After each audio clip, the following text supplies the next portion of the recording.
Si nosotros quisiéramos hablar en términos taurinos, tenemos hoy día un cartel de lujo.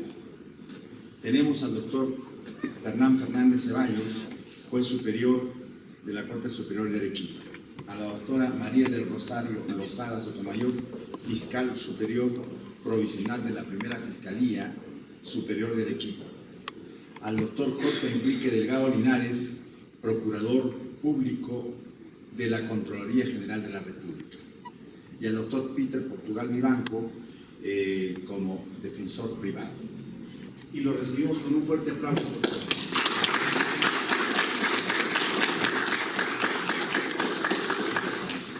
Primeramente va a exponer la doctora María del Rosario Lozada. Luego, el doctor Jorge Enrique Delgado Linares. Luego el doctor Peter Portugal y finalmente el doctor Fernán Fernández Ceballos.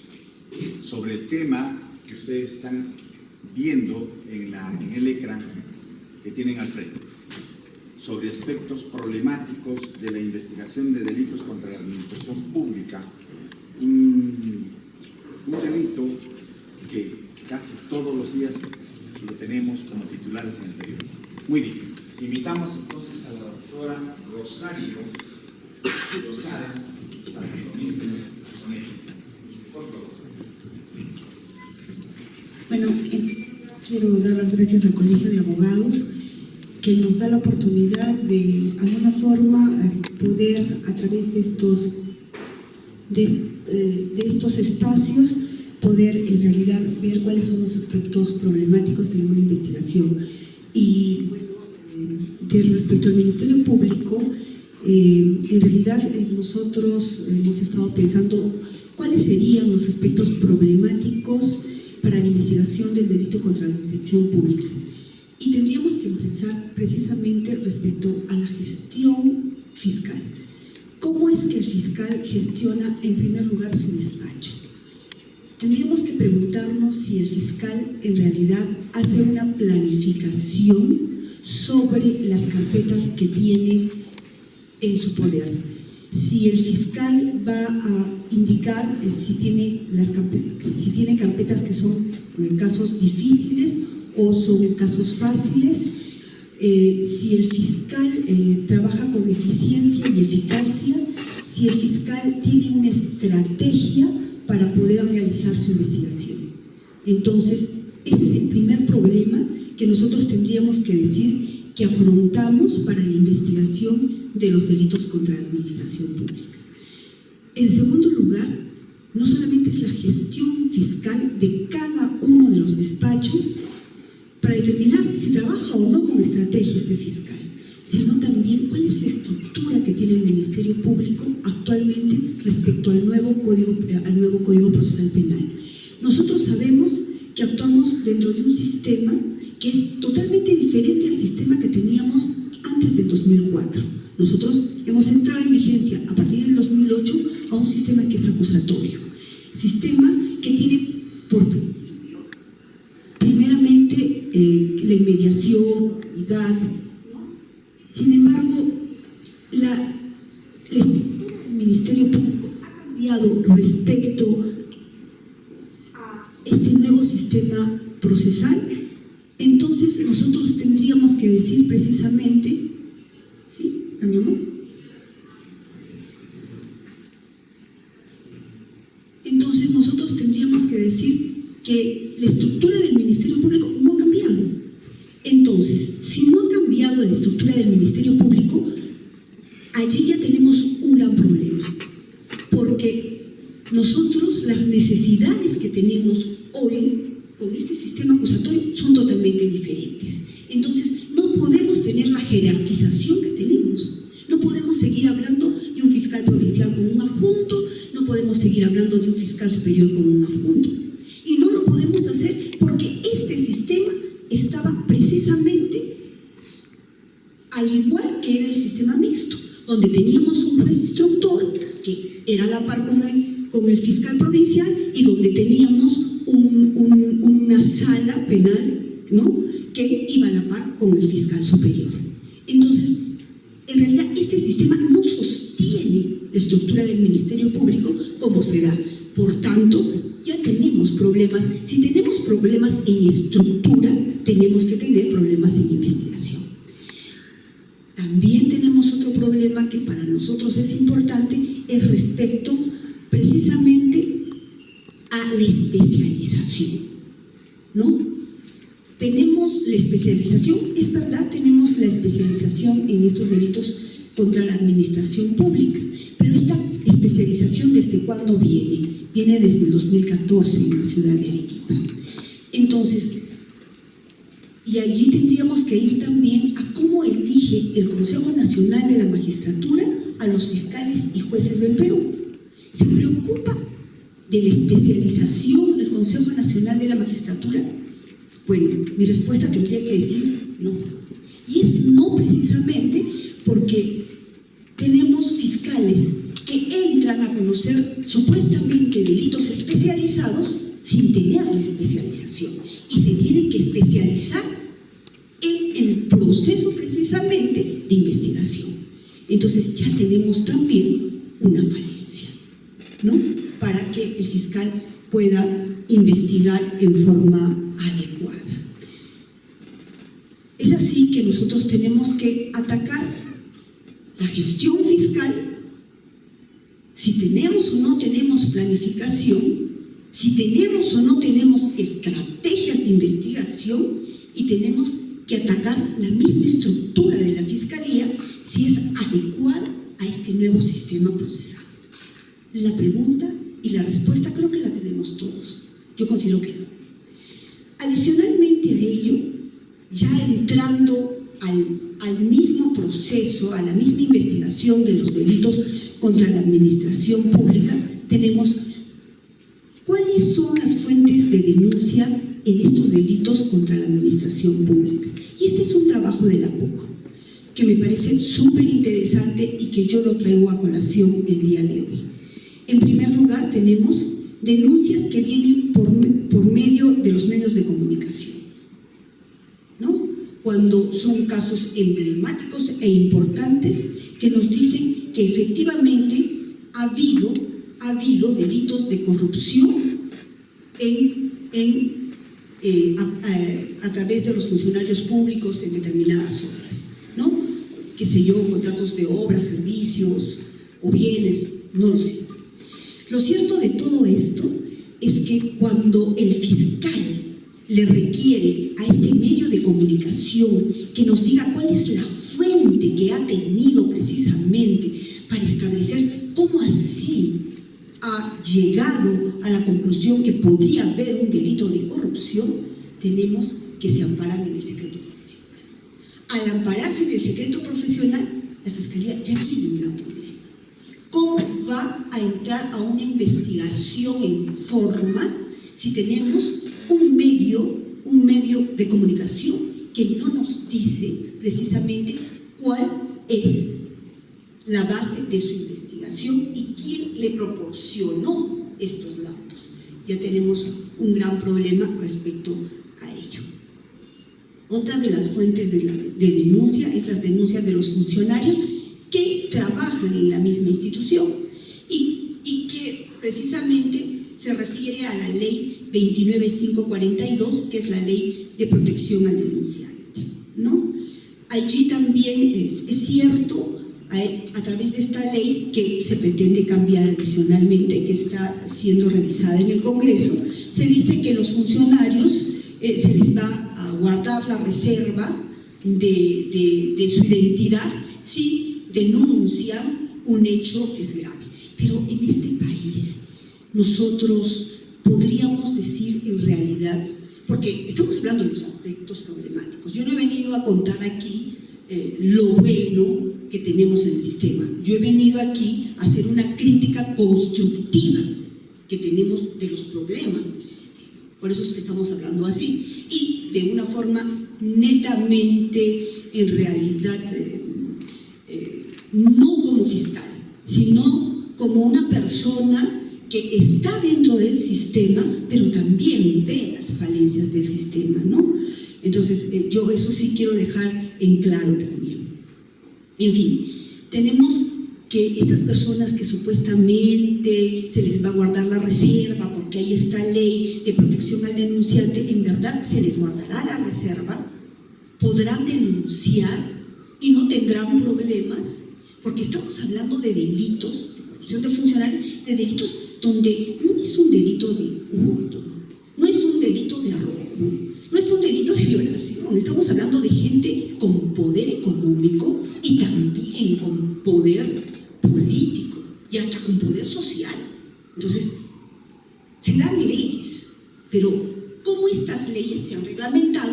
Pero ¿cuán importante o cuánto sirve la reglamentación de estas leyes? ¿No? Es una gran pregunta que todos nosotros tendríamos que hacer.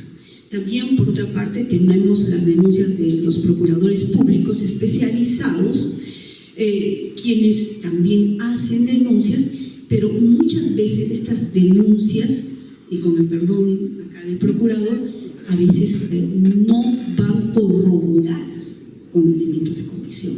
Entonces, ¿qué pasa con estas denuncias? Nos aumentan la carga, pero son en realidad hechos que vamos a poder probar como fiscalía, o simplemente es un número más de denuncia.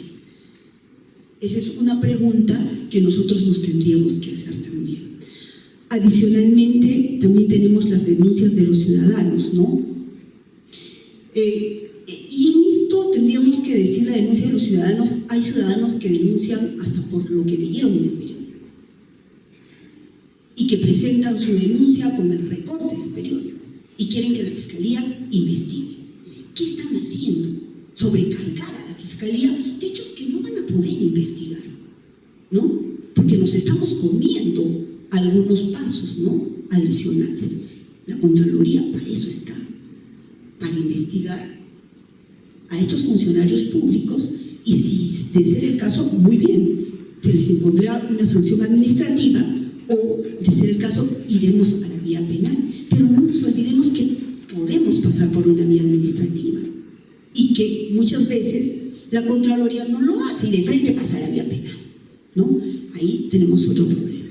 Bueno, la denuncia del ciudadano, en realidad, yo creo que sería importante cuando estamos hablando de concusión o cuando estamos hablando de cobros ilegales. Allí sí creo que es fundamental la denuncia del ciudadano, porque de hecho que en la concusión nosotros estamos cuando este mal funcionario público, servidor público, obliga o induce a dar o prometer un bien o un beneficio patrimonial al ciudadano, o en el cobro patrimonial, en el cobro indebido, cuando se exige o se hace pagar o entregar contribuciones o emolumentos no debidos o que exceden a la tarifa, ¿no?, legal establecida, ¿no?, qué sé yo, para hacer lo que esté en boga, ¿no?, el Ministerio de Transportes, ¿no?, para sacar mi licencia de conducir, ¿no? Ahí hay otro tema que la Fiscalía también, y miren, fíjense, y eso un poco de experiencia que yo les puedo transmitir. Nosotros tenemos actualmente un caso en el Ministerio de Transportes en que se denuncia por colusión, por cohecho al Ministerio de Transportes. Sin embargo, ¿qué es este ciudadano común? ¿Qué es lo que está denunciando? Que hay aquí diversas entidades, bueno, allí hay varios señores que se dedican a hacer los trámites y que al hacer los trámites les cobran una cantidad de dinero para que obvien algunos trámites que se requieren en el Ministerio de Transportes, como por ejemplo el certificado médico, etcétera, etcétera. Pero está mal, ellos dicen que es organización criminal, pero sin embargo lo conducen como corrupción de funcionarios a la Fiscalía las fiscalías especializadas de corrupción. Está mal conducido. Entonces, ahí tenemos un problema, porque ¿qué dice el ciudadano de a pie? Simplemente que la Fiscalía no funciona. Lo que pasa es que está mal conducida su denuncia también. Entonces, ahí tenemos otro problema que nosotros vemos que genera carga y no genera una respuesta positiva a la ciudadanía. Respecto a aspectos problemáticos también de la investigación del delito contra la administración pública, tenemos, y esto siempre sacando lo de la PUC, que estos delitos pues son sin escena, ¿no? No estamos hablando en realidad de un delito, por ejemplo, de homicidio, ¿no? Donde nosotros vamos a aplicar técnicas de recojo y de perenización de la escena. Estamos más bien hablando de delitos que son delitos de encuentro, delitos soterrados, donde en realidad no tenemos una escena clara, ¿no? Pero obviamente también el fiscal debería, no siempre lo hace, identificar esos espacios físicos para el recojo de información. Y entonces se me ocurre un ejemplo de esto de las papeletas que dicen que se declaran fundados en la municipalidad provincial, los recursos que se presentan a efecto de que se cancelen las papeletas. ¿Qué podría hacer el fiscal allí? Nosotros de repente hacer un aseguramiento de documentos, de repente podríamos hacer una incautación cautelar, ¿no? Podríamos hacer esto, pero a veces en realidad no se hace. Entonces hay que trabajar mejor y, como yo les dije, empecé diciéndoles precisamente hay que gestionar un despacho fiscal para tener una buena estrategia de investigación. Dentro de los problemas que también tenemos son los documentos obtenidos de forma anónima, ¿no? Esos documentos donde una persona presenta a la fiscalía un documento en que nos hace conocer precisamente que hay un delito de corrupción, ¿no? Entonces tenemos que aplicar, queramos o no, el artículo 184, inciso 3 del Código Procesal Penal, en que nos dice que hay los documentos que contengan declaraciones anónimas, no podemos llevarlas al proceso, no las podemos utilizar, y esto es correcto además, no podríamos hacer otra cosa, porque nosotros sabemos que con este nuevo sistema acusatorio, nosotros cuando entramos a juicio oral, entramos al contradictorio. Necesitamos al fiscal que presenta su medio de prueba para convertirlo en prueba en el juicio oral y al abogado que va a contradecir o contrarrestar este documento que presenta el fiscal. Entonces, mal haríamos que precisamente una declaración anónima pueda ser llevada al proceso y ser utilizada.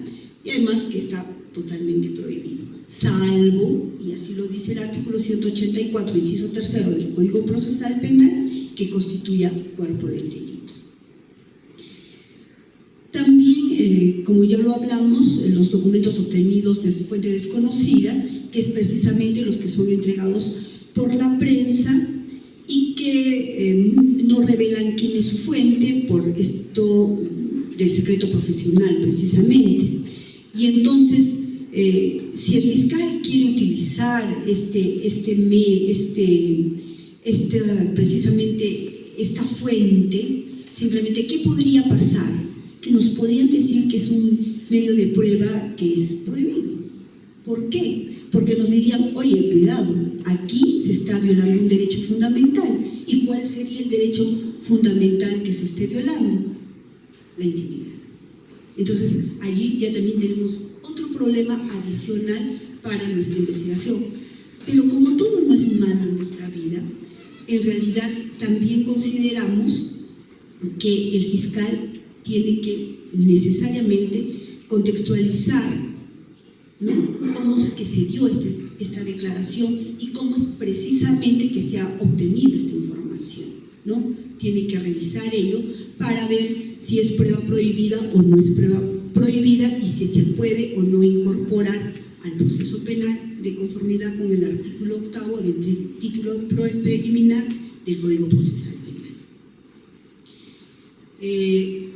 ¿Qué más podríamos nosotros indicar respecto a los problemas que nosotros tenemos aquí en una investigación de este tipo de delitos? Consideramos también el carácter de las pericias institucionales preprocesales que nos entrega la Contraloría. Allí tenemos un problema también. Y tenemos un problema porque se ha establecido a través de la ley, se me fue el número de la ley, se ha establecido precisamente que estos informes de control resultan siendo pruebas preconstituidas.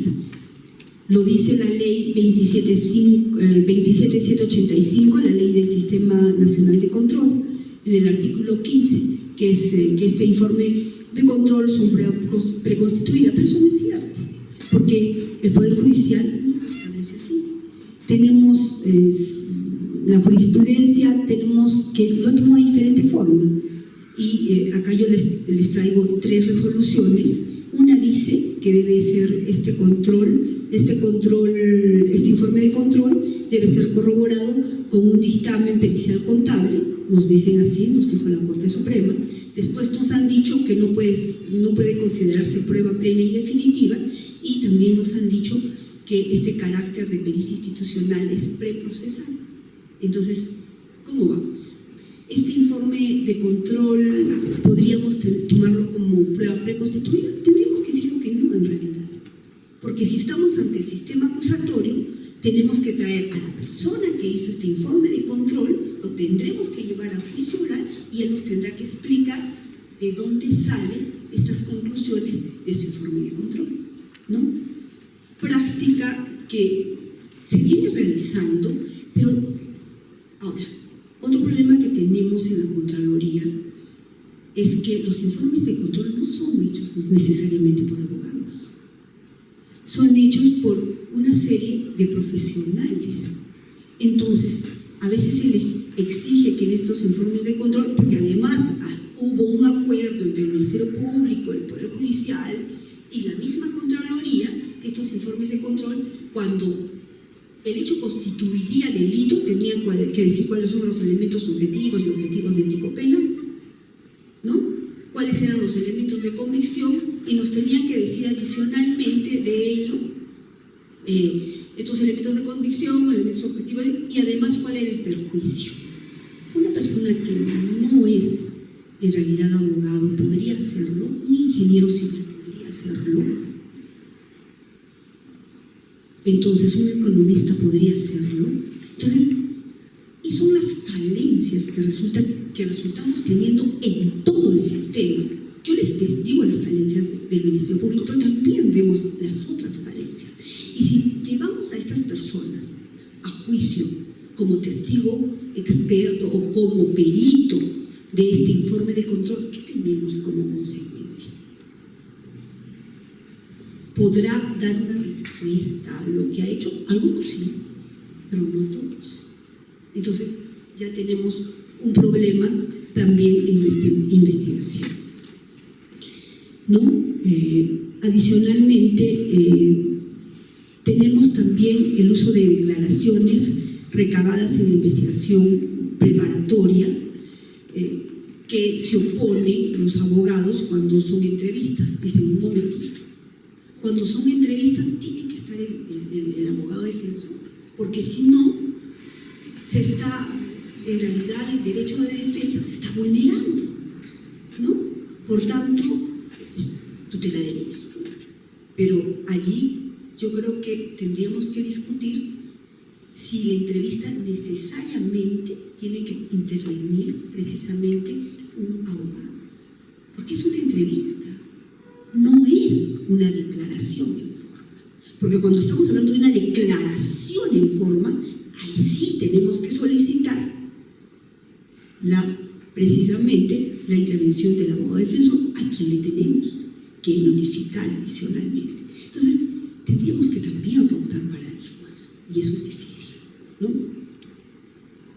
Entonces, es tema discutible, pero consideramos que hay que ponerlo en el tapete.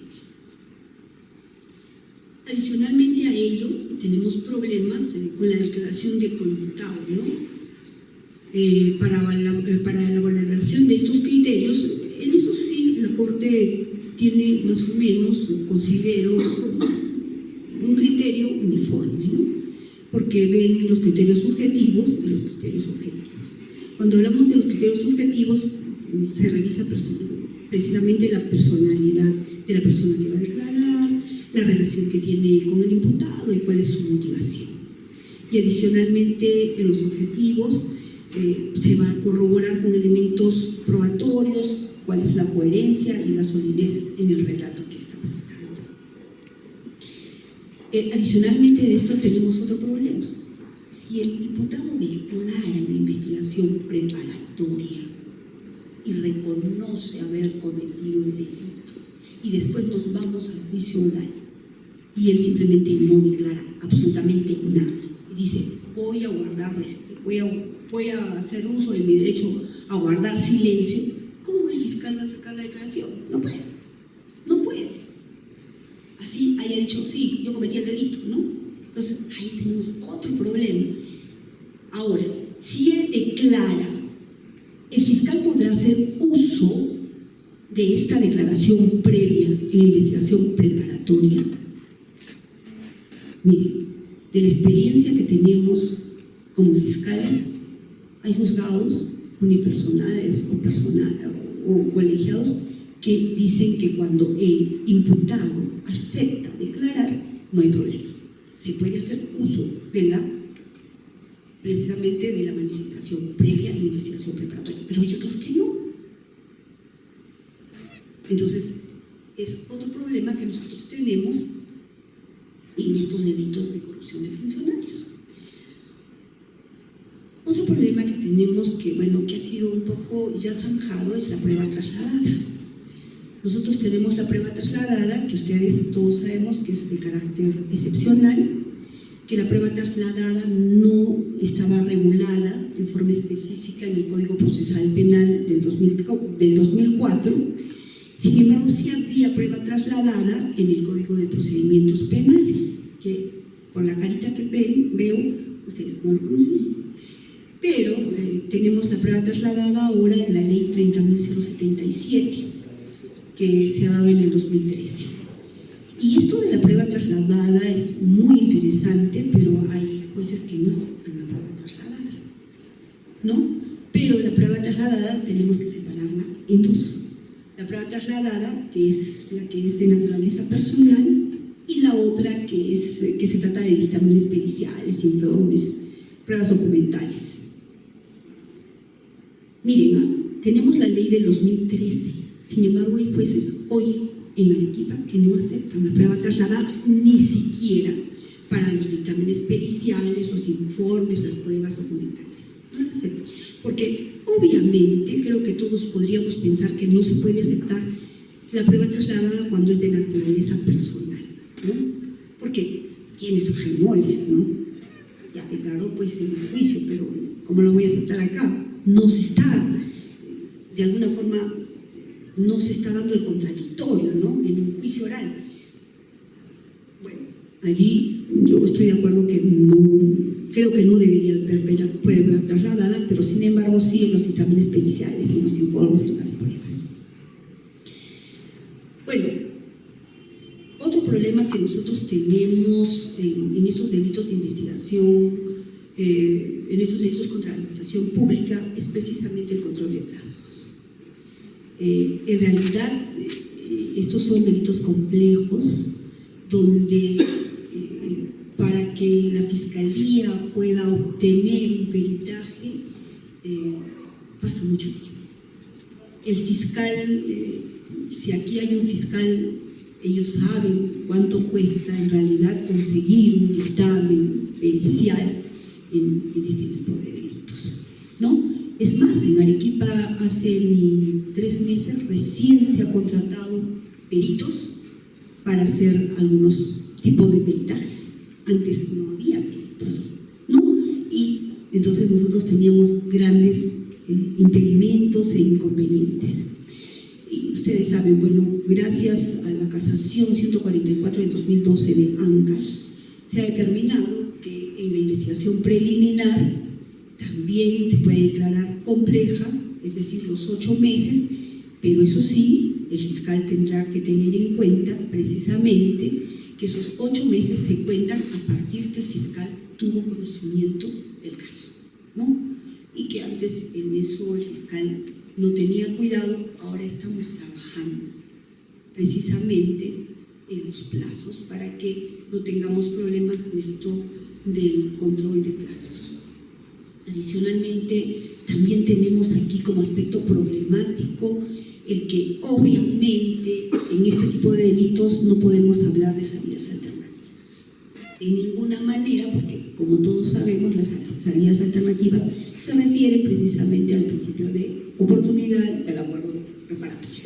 Aquí no podemos aplicar de ninguna manera un principio de oportunidad a un funcionario público que haya cometido el delito en razón a su cargo en el ejercicio de función, porque claro, si estamos hablando de un funcionario público que ha cometido un delito de peligro común, manejar en estado de ebriedad, sí le podemos aplicar el principio de oportunidad, ¿no? Estamos hablando obviamente de los delitos contra la administración pública, ¿no? Pero sí lo que podríamos aplicar en la Fiscalía son mecanismos de simplificación. Y cuando estamos hablando de mecanismos de simplificación, estamos hablando de determinación anticipada, ¿no? Cuando las personas reconocen su delito y hay un precisamente fiscal con abogado e imputado, llegan a un consenso respecto al hecho y a la pena y a la reparación civil, que obviamente tiene que ser además, ¿no? Tiene que ser de todas maneras aprobada por el Poder Judicial. Adicionalmente a eso tenemos lo que es la colaboración eficaz, que ustedes mejor que yo la conocen por el caso Odebrecht, ¿no? Que sin embargo ha tenido serios problemas en su aplicación y que la Fiscalía debería de atacar mejor en la colaboración eficaz para este tipo de delitos y que en realidad no se ha hecho en forma adecuada. Entonces, en forma muy resumida, considero que estos son parte de la problemática de la investigación que nosotros tenemos como Ministerio Público, pero siempre dejando presente que de hecho es un acto académico y que en realidad yo vengo a hacer una crítica constructiva, no como fiscal, sino en todo caso como abogada. Gracias. Gracias.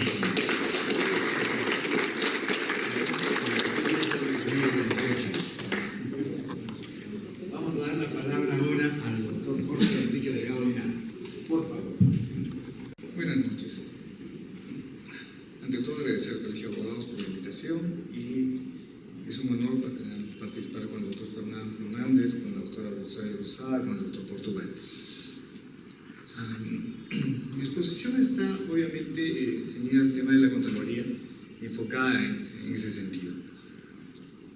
Y como hemos visto, hay serias deficiencias en todas las instituciones que combatimos la corrupción.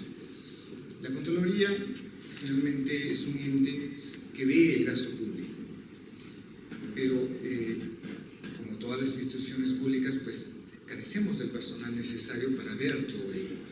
A nivel nacional se llevan a cabo 70.000 procesos anuales, de los cuales la Contraloría solo ve 3.000. Eso es lo único que podemos ver de acuerdo a nuestra capacidad personal. Estamos hablando finalmente de delitos que tienen naturaleza clandestina, donde excepcionalmente, es decir, casi nunca, vamos a encontrar una prueba directa que nos determine la corrupción, que nos determine el acuerdo, la defraudación. Es muy raro encontrar. Brevemente, el único caso que yo conozco en la Contraloría donde hay un tema de una prueba directa es donde se registró, por ejemplo, el ingreso de un grupo de personas a un ministerio. Se determinó que fueron a visitar a un funcionario y increíblemente realizaron un acta de los acuerdos que iban a llevar a cabo respecto a una supuesta conciliación de un proceso de selección. Pero eso es obviamente, ¿no? Vemos el tema de la prueba inicial al ingresar a la entidad y el tema del acuerdo donde nos determina y nos plasma los acuerdos que obviamente eran ilegales, eran contradictorios al subcontrato, a la ley de contrataciones, pero ya no se acreditaban. Pero eso es casi imposible encontrar en la administración pública.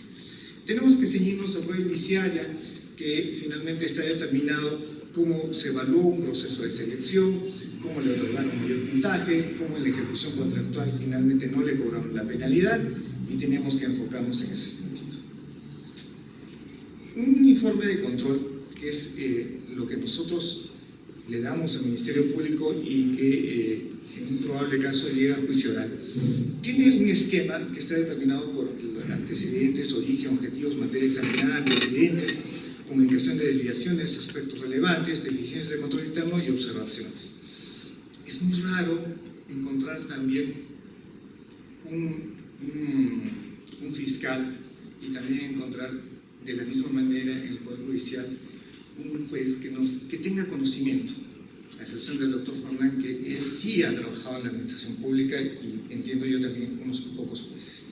Pero el insumo que le damos al Ministerio Público, nosotros realizamos una auditoría que finalmente tenemos dos alternativas. Sacamos un informe de control que puede ser civil o penal, y al cual finalmente acompaña también un informe administrativo. Eso es el producto de la Contraloría. El esquema del informe de control nos determina actualmente que solamente vamos a esbozar hechos en el informe de control, y acompañado al informe de control está una fundamentación jurídica que es el tipo penal que finalmente nosotros le señalamos al Ministerio Público como una propuesta, ¿ya? Y eso es lo que le damos al Ministerio Público. Pero nosotros tenemos limitaciones, y esas limitaciones salen en juicio oral. Por ejemplo,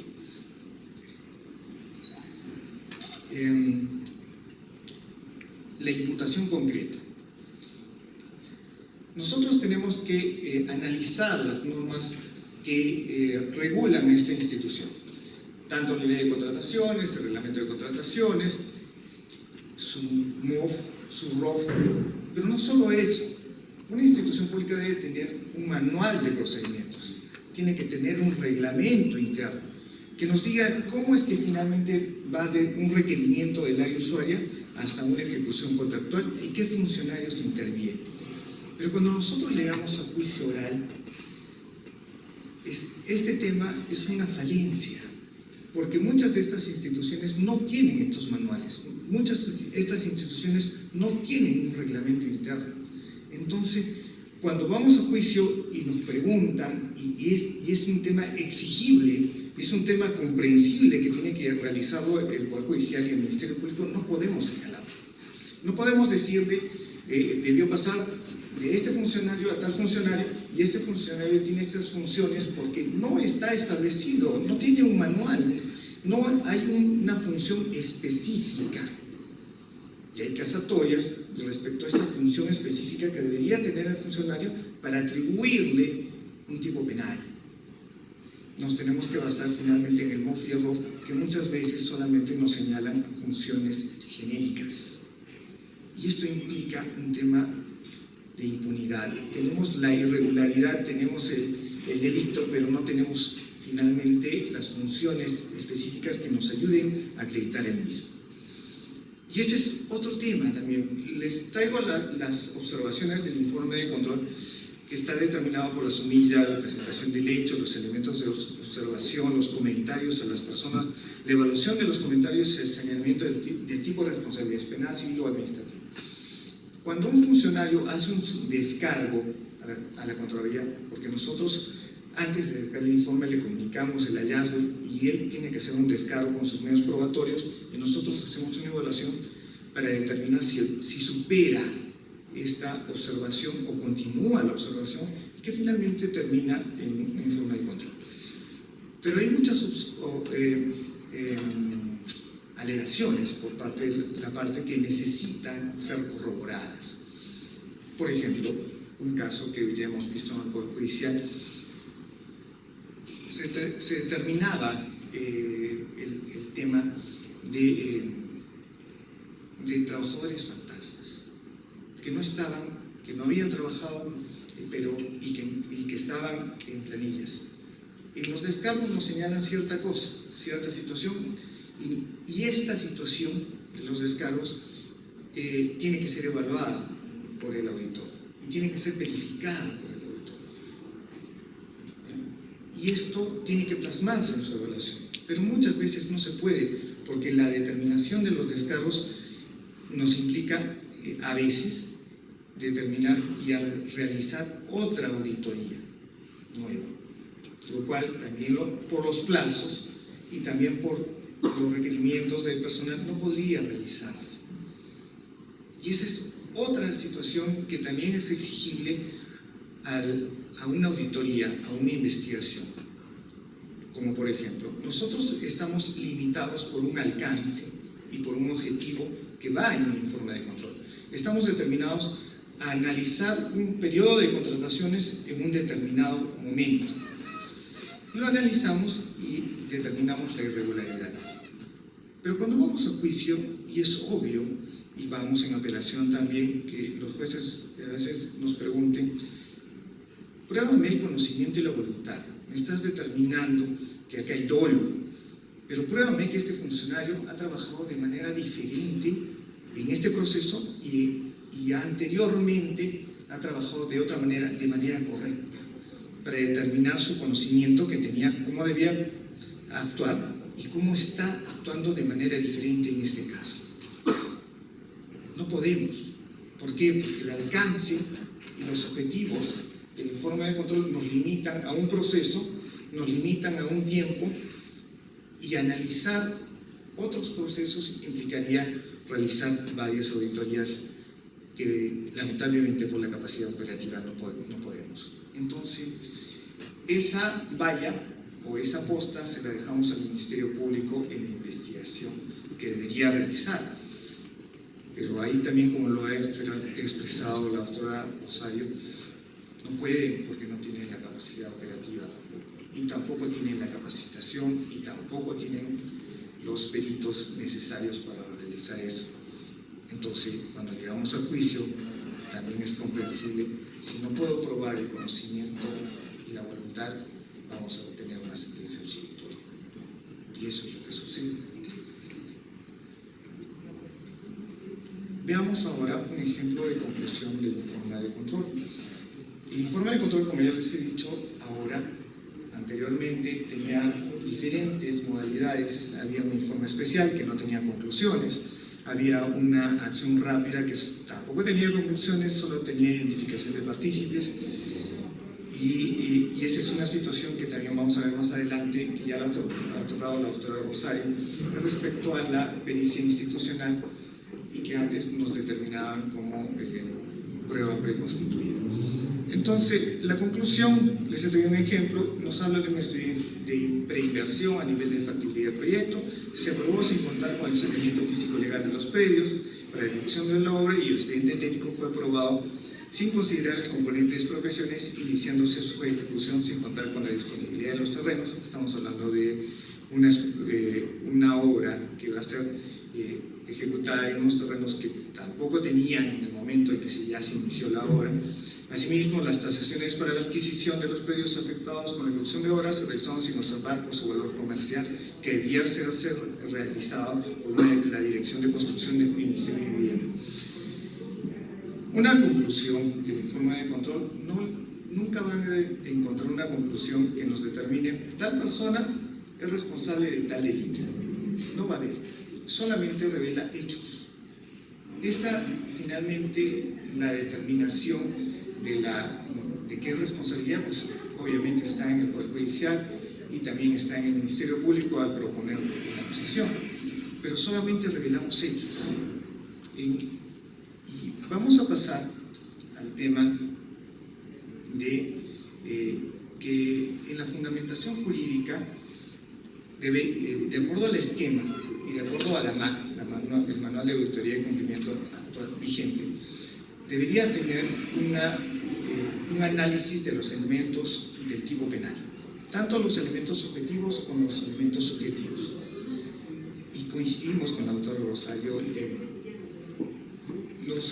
auditores que realizan un informe de control es un equipo multidisciplinario. Se arma de acuerdo a la obra o servicio que se va a auditar. Pues siempre está conformado por un especialista legal, que es un abogado, está conformado también por un auditor, un contador, que es casi siempre el auditor encargado, y determinando del tipo de obra o servicio, puede ser un ingeniero, si vamos a ver obras, puede ser un médico, si vamos a ver un tema de salud, puede variar a las diferentes profesiones. Pero lamentablemente también es cierto que el especialista legal que realiza el informe de control, que es el que prácticamente redacta y determina el tipo penal, no es una persona que, si bien es cierto, conoce de contrataciones, conoce de normas, pero no ha litigado, no tiene conocimiento o no tiene experiencia respecto a las tendencias de la Corte Suprema, de la Corte Superior, cómo tiene que señalarlo. Y ustedes van a ver la parte subjetiva de esta fundamentación jurídica. No nos determina si es el tema de habido conocimiento, voluntad, dolo, en qué se basa esto. Prácticamente es una cita legal que debe cambiar, que debe ser modificado y que debe ser determinado. Lamentablemente, la Contraloría carece de ciertas prerrogativas que tiene el Ministerio Público y que en determinado momento pues impiden al auditor determinar esta tipicidad subjetiva que debería tener, porque nosotros no podemos finalmente, mire lo contradictorio que es, todos los jueces y fiscales tienen que declarar ante la Contraloría, todos los alcaldes tienen que declarar ante la Contraloría, tienen que declarar sus bienes y rentas y lo que perciben, todo lo que tienen. Increíblemente, esas declaraciones nosotros no las podemos utilizar en una auditoría, porque están protegidas por el secreto bancario, perdón, el secreto tributario y bancario. No podemos. Pero a diferencia de la SUNAT sí puede. Si tú declaras ante la SUNAT y declaras mal, te hace un informe técnico y te determinas. Pero no tenemos esas facultades. Situación que también debe cambiar. Porque si pudiéramos utilizarlo, pues tendríamos un elemento más y determinaríamos varias cosas y varios tipos penales y el tema subjetivo, que es importante. Ya les he hablado de las deficiencias del MOF, el ROF, el reglamento interno. Les traje un ejemplo, por ejemplo, que lo hemos visto, que es un proceso ya terminado. Es una municipalidad que finalmente determina realizar obra en una urbanización privada. Determina señalar gasto público en esta urbanización, hace la obra y finalmente se gasta. Cuando nos vamos a juicio, se ha determinado finalmente responsabilidad en el alcalde, en el director ejecutivo, porque finalmente él tenía conocimiento, él lleva el convenio y lo expone. Pero acá viene el problema. Quienes aprueban el convenio eran los regidores. Ellos tienen de acuerdo a la ley orgánica de municipalidades, son responsables solidarios por este tema. Son responsables. Pero cuando nos vamos a juicio, como les dije anteriormente, de acuerdo a su reglamento interno que lo tenía, el reglamento interno no dice si su función de fiscalización tiene que ser anterior, simultáneo o posterior. No lo dice. Y solamente señala en el reglamento interno que se formarán comisiones para realizar esta fiscalización. Y obviamente cuando llegamos a juicio se determina, es exigible también que nosotros señalemos cómo debía realizar esta fiscalización. Pues si le vamos a exigir responsabilidad a ellos, teníamos que decirle por qué finalmente, pero no podíamos, porque su reglamento interno lo señalaba así y era muy genérico, simplemente fiscalización. Podríamos aplicar el tema de la ley orgánica de municipalidades, que nos señala que ellos tienen una labor de fiscalización que puede ser anterior, posterior, simultáneo, pero acá hay un reglamento interno que debe aplicarse, no lo señalaba. Y finalmente ellos, a pesar de ser responsables solidarios, fueron absueltos, ¿no? Y así quedó. Finalmente el proceso se señaló en primera instancia y en segunda instancia. Entonces, ese es un tema que también debe cambiar. Cada entidad debe tener específicamente señalados sus procedimientos para poder ser exigibles. Si no lo es, vamos a tener el mismo problema y finalmente alegar a un tema de impunidad. Y les he traído una tasación respecto a este tema que es conocido por todos, de un gobernador regional, el señor Álvarez, que de esta manera le implicaban responsabilidades y finalmente, pues porque su función era genérica, fue absuelto y finalmente quedó fuera del proceso. Ya les he hablado respecto a la tipicidad subjetiva de los informes de control que deberían mejorar, deberían señalar. Les traje un ejemplo respecto a un informe de control y nos señala, miren ustedes cómo está señalado, ¿no? La conducta realizada por los funcionarios involucrados denota consorcionar que actuaron conscientemente y voluntariamente en el proceso de adquisición directa de 18 predios. La ejecución de obra al margen de la normatividad vigente en vista de las evaluaciones comerciales de dichos predios no fueron realizadas por la Dirección Nacional de Construcción del Ministerio de Vivienda. ¿En qué parte nos habla del conocimiento de voluntad? No lo señala. Es un breve resumen de la actual y de parte de las normas transgredidas, ¿no? Y lo menciona, pero no hay un análisis real. Ya les he hablado también de la imputación concreta en el informe de control. Esta es una situación que pasa también, como lo ha señalado la doctora Rosario, hay una falta de capacitación en todas las instituciones públicas, incluyendo a la que yo represento. La imputación concreta, por ejemplo, en este caso, es respecto a un alcalde que participa en un proceso de selección de adquisición de un vehículo que cuesta más de 200.000 soles, pero él participa en el proceso de selección y participa en la ejecución contractual.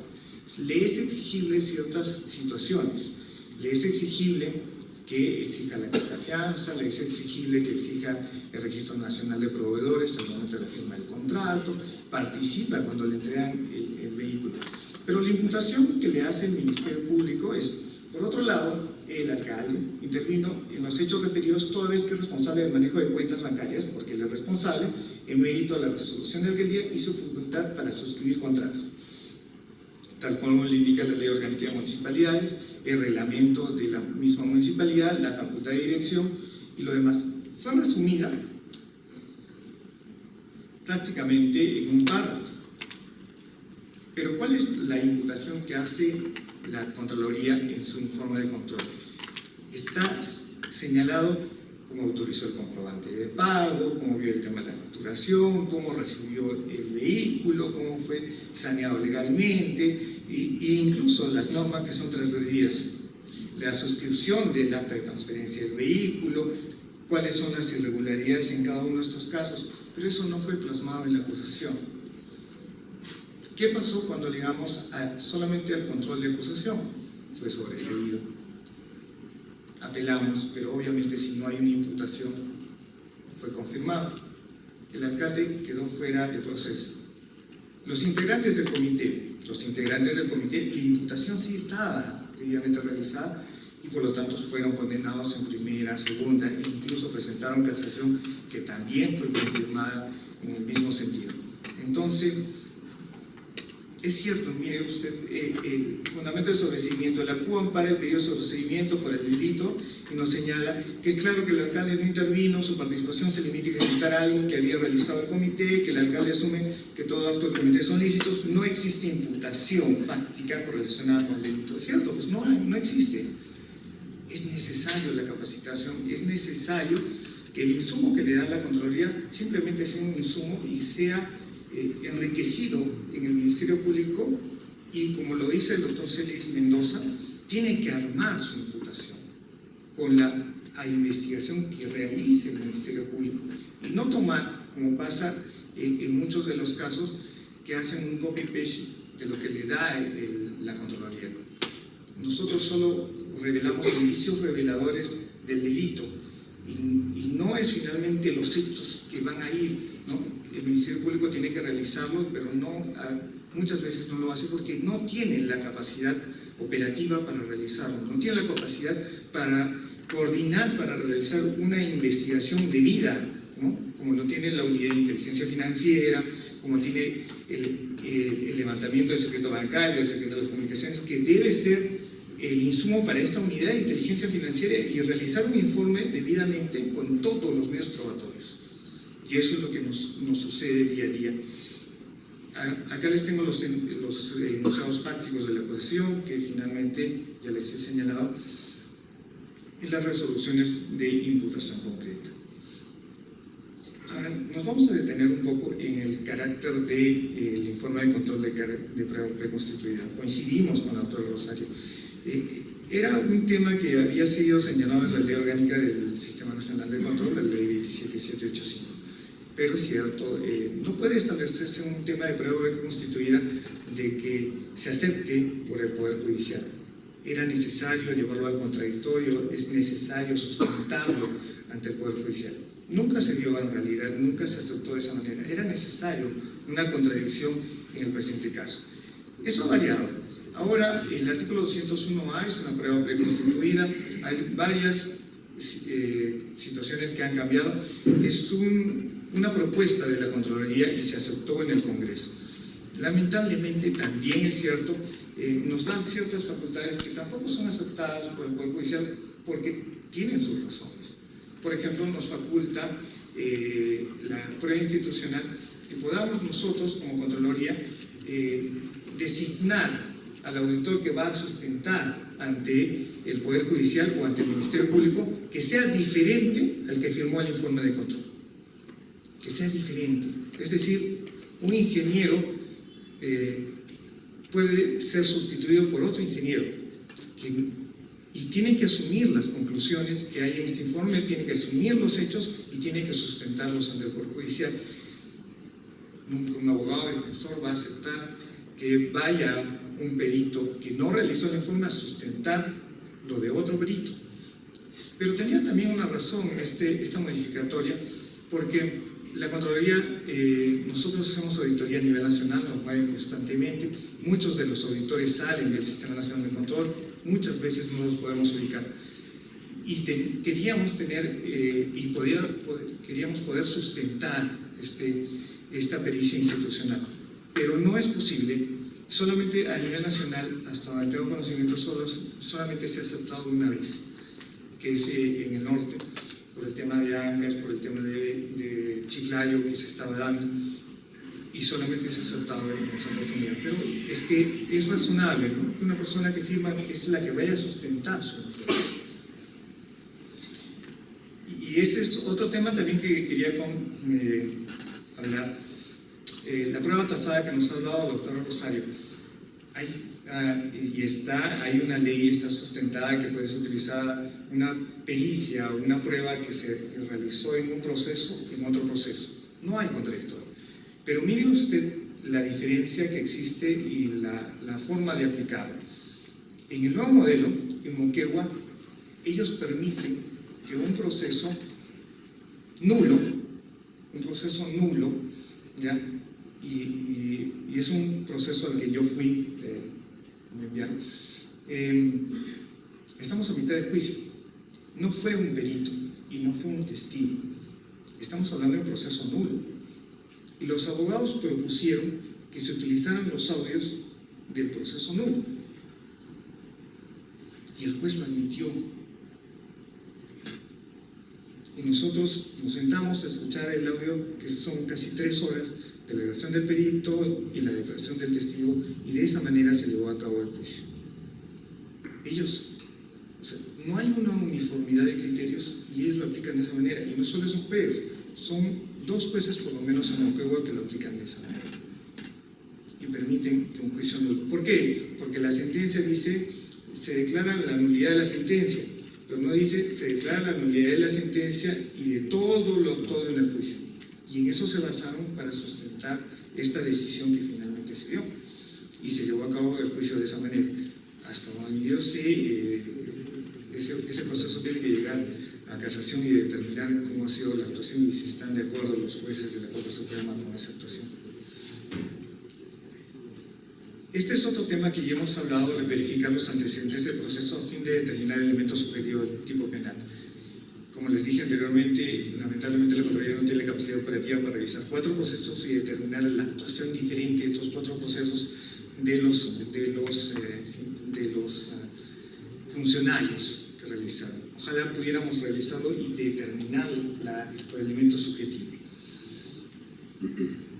Un tema que es algo que nos pasa a la Contraloría es cuando nosotros llegamos a realizar un informe de control en muchas de las municipalidades, increíblemente, y es algo coincidentemente, pasa un incendio o pasa que le robaron la información o simplemente no le entregan.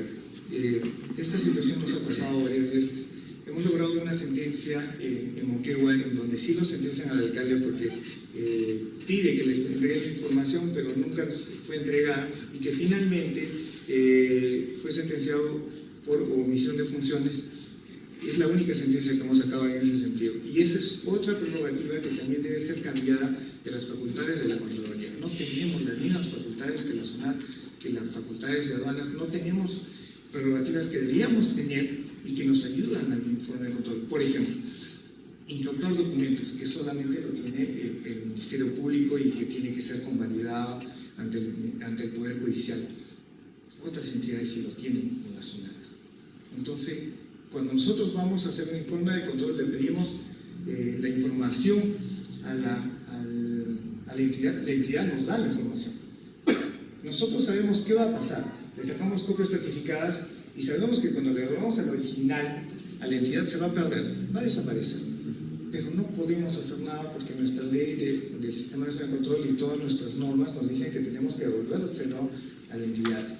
Se lo entregamos y nunca más lo vamos a volver a encontrar. ¿Ya? Entonces, esta situación debe de cambiar. Tenemos que mejorar y tenemos que cambiar finalmente. Y quiero terminar con esto. ¿Qué debería cambiarse? Las facultades coercitivas que hemos visto, mayor coordinación con el Ministerio Público. Cuando realizamos las carpetas de control, deberíamos coincidir en lo que necesita el Ministerio Público y no lo realizamos. Las carpetas de control se realizan cuando el Ministerio Público ya tiene abierta una investigación y deberíamos coincidir para llegar a un buen futuro y a un buen final, pero no lo hacemos porque muchas veces estamos cortos de plazo, estamos cortos de personal, pero deberíamos realizarlo. Incluso cuando estamos realizando la auditoría en un primer momento, las incautaciones que ya les he señalado anteriormente, mejorar la forma de redactar los informes de control para que sea un mejor insumo para el Ministerio Público y el Poder Judicial. Aceptar el carácter de crisis institucional, tenemos limitaciones en ese caso. Y finalmente determinar debidamente el daño ocasionado, que es otra situación que también nos pasa en la Procuraduría. ¿Cómo acreditar un daño? Lo máximo que podemos hacer es el tema de la penalidad, el daño emergente. Más allá ya no podemos. Entonces, esa es una situación que debe mejorarse a través de, por ejemplo, hay una sentencia del juez Amaro que determina cómo sí es posible afectar el daño a una institución pública, porque le estás afectando la imagen, le estás afectando su correcta administración pública. Y es determinante que se mejore y que haya mayores procedimientos y mayor tratamiento a la afectación del daño a una institución pública. Gracias.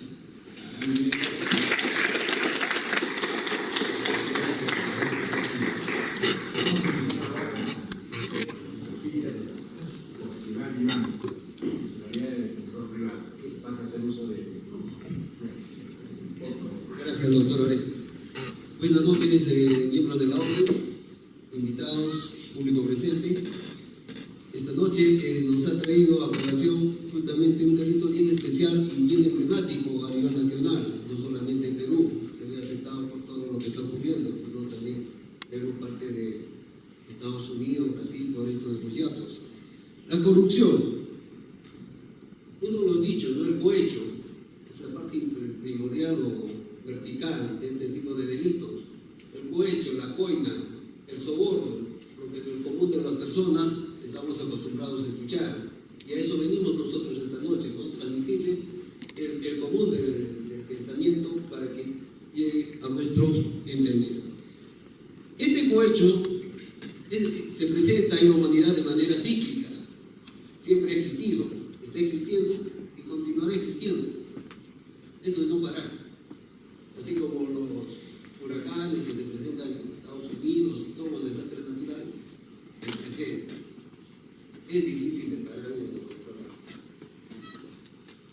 Los entredichos, por ejemplo, el presidente Alan García, ¿no? La plata llega, César Acuña, el candidato presidencial, plata convocante, y otros comentarios más que se hacen al respecto, traen a colación justamente este flagelo del cohecho, el soborno. ¿Cuál es la problemática actual? Ya los ponentes que me han antecedido han dado a conocer de que esta es de carácter funcional. Efectivamente, es de carácter funcional. Nosotros desde la perspectiva del ámbito privado, como abogados independientes, nos mantenemos al ejercicio de la defensa de nuestros patrocinados. Es el Estado, a través de sus instituciones y sus órganos de apoyo, los que tendrán que hacerse cargo de este trabajo. Si vemos en la historia, las escrituras, encontramos que a un señor Caifás, ¿qué hizo Caifás? No sobornó a Judas, uno de los 12 de Cristo. ¿Cuál hubiera sido el resultado si no hubiera sucedido ese hecho?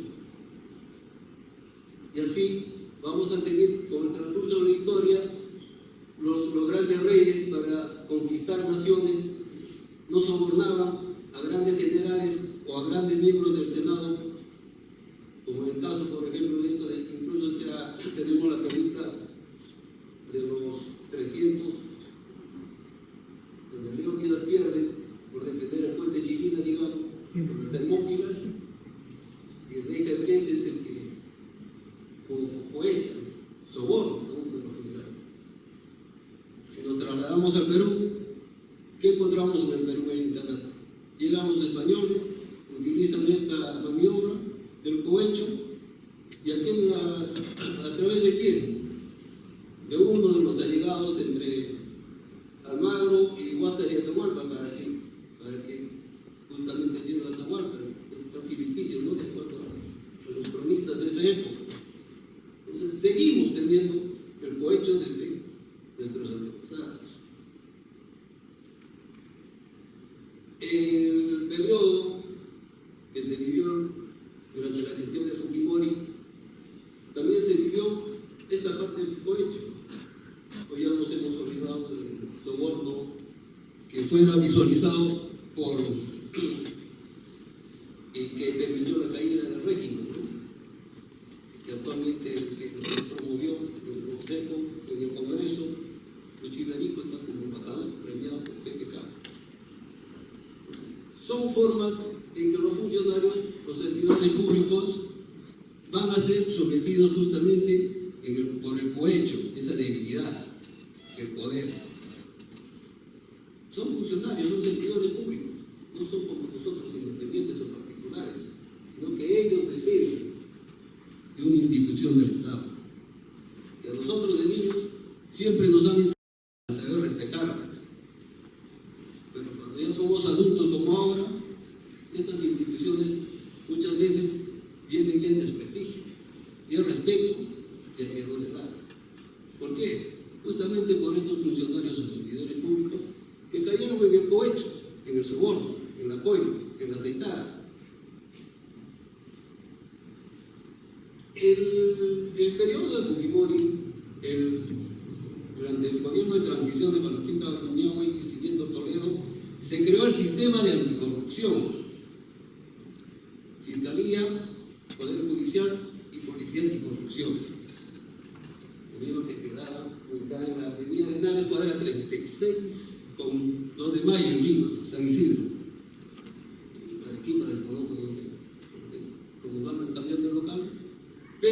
ese sistema de justicia, ¿qué hizo?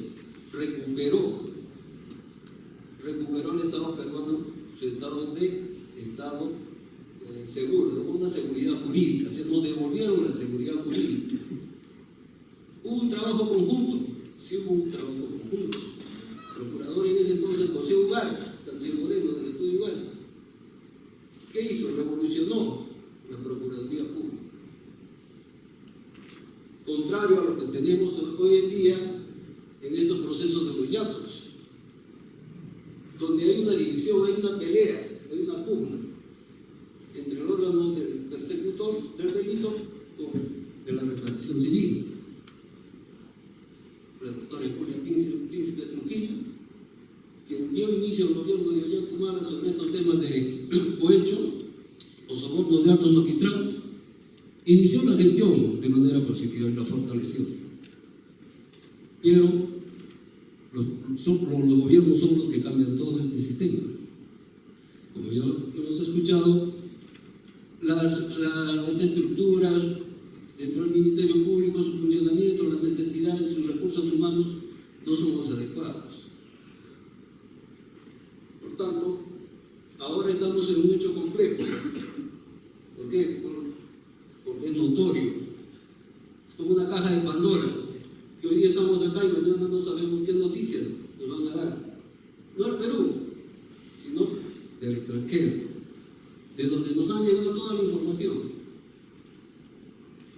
de estos cohechos, de estos sobornos, de estas grandes coimas, de estas grandes aceitadas. Caso distinto sería, por ejemplo, el caso de Petro Perú, Don Vieto o Rómulo León, donde sí se centralizaron estos cohechos. En la parte organizacional, todo el Ministerio Público, el Poder Judicial, binomios del Estado, tienen un despacho, tienen su personal, trabajan con eficacia, tienen recursos humanos. ¿Qué podemos pedirle a un servidor que nos presenta para que trabaje en el despacho? Ya viene ya con una resolución interna. Continuar el trabajo, capacitaciones, especialidades y tantas trabas que se presentan, ¿no?, en su tramitación. La estrategia de la operatividad, tanto el Ministerio Público como la Defensa Técnica, dentro del inicio de los crímenes o el inicio de una investigación, siempre van a ir con una estrategia, una operatividad, una de cargo y otra de cargo, para afrontar posibilidades favorables o desfavorables, pero esto ya dentro de un proceso. La responsabilidad. Los funcionarios asignados deberían asumir las responsabilidades ante causas adversas y causas que sean positivas para la gestión. Estamos en crisis. Ya por primera vez el fiscal de la Nación, Pablo Sánchez, ha sido denunciado por infracción a la Constitución. ¿Por qué? Por una debida diligencia en su cargo actual y otras, ¿no?, de acuerdo a Jenny Vicatoma y congresistas a la guerra. 2 denuncias en el Congreso y 2 denuncias ante el CNM. El resultado solamente se verá en el transcurso de tiempo de 20 días en el Congreso y del CNM en su oportunidad. ¿Qué es lo que se nos presenta, señores presentes? Cuando tenemos un resultado positivo, como el que tuvo el coordinador nacional Rafael Vela en su viaje que hizo a Curitiba el 25 de noviembre de este año, hace poco, ante un caso complejo, no interno sino externo, con un idioma distinto, pero que tuvo capacidad, tuvo eficiencia, tuvo muñecas. ¿Para qué? Para que ese viaje no se frustrase. Y gracias a ese resultado es que la población en el Perú conoce, o va a conocer, ¿no?, de lo que dice AG, Keiko, Fraser 500, o Fraser visita, o entrar 500, Fraser visita. y otras, ¿no? Como también la que está comprometida el actual presidente sobre su gestión como trabajadora de la empresa Odebrecht en Perú, a la cual se presentó en su oportunidad. Y debe ser el motivo por el cual dicho funcionario no se presenta a la Comisión del Congreso. Son estrategias, como ya lo hemos dicho, ¿no? Son estrategias que las partes tenemos dentro de un proceso parlamentario propiciado.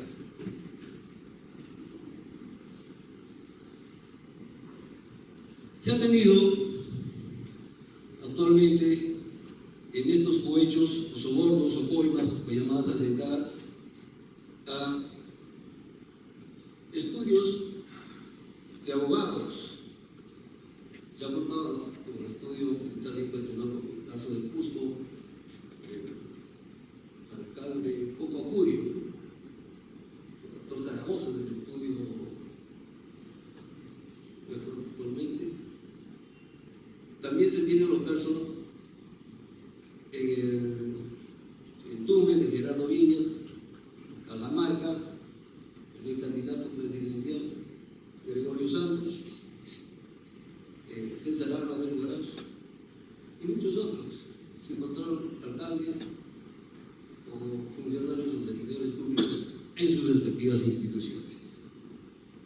Es muy doloroso para todos nosotros tener estos problemas de hiatos en el Perú, sabiendo que aquellos a quienes nosotros como ciudadanos les habíamos confiado esa responsabilidad de dirigirnos o conducirnos, obraron mal, cayeron en el cohecho, el llamado soborno, en la llamada coimas, en las llamadas asentadas. Toledo como la Interoceánica Norte, Tarapoto y Sur, otro marginado por Brasil, Alan García, como la Lima, Ruta Lima, tren eléctrico, las hidroeléctricas, hornos. Tenemos también la de Ollanta el gasoducto del sur. Ahora último, la hoja de Pandora, Susana Villarán, con la revocatoria, no a la revocatoria, donde están comprometidos muchos personales de la actividad o de la farándula pública. Si retrocedemos, por ejemplo, en el caso del gran capitán del Club Universitario de Deportes, el gran capitán de América o de la selección peruana, Héctor Chumpitaz, por haber participado de inauguración de canchas deportivas en el periodo de Fujimori, fue encarcelado, privado de su libertad. En cambio, acá no pasa eso. Son distintas situaciones, son distintas posiciones. Es el cuadro cíclico, todo cambia. Si las instituciones o los que están dentro de las instituciones, pero dentro de la actividad privada como abogados, nos corresponde a nosotros asumir esa defensa y llevarla conforme al decálogo, a la deontología jurídica y saberla aplicar correctamente cuando estemos en el desarrollo del juicio.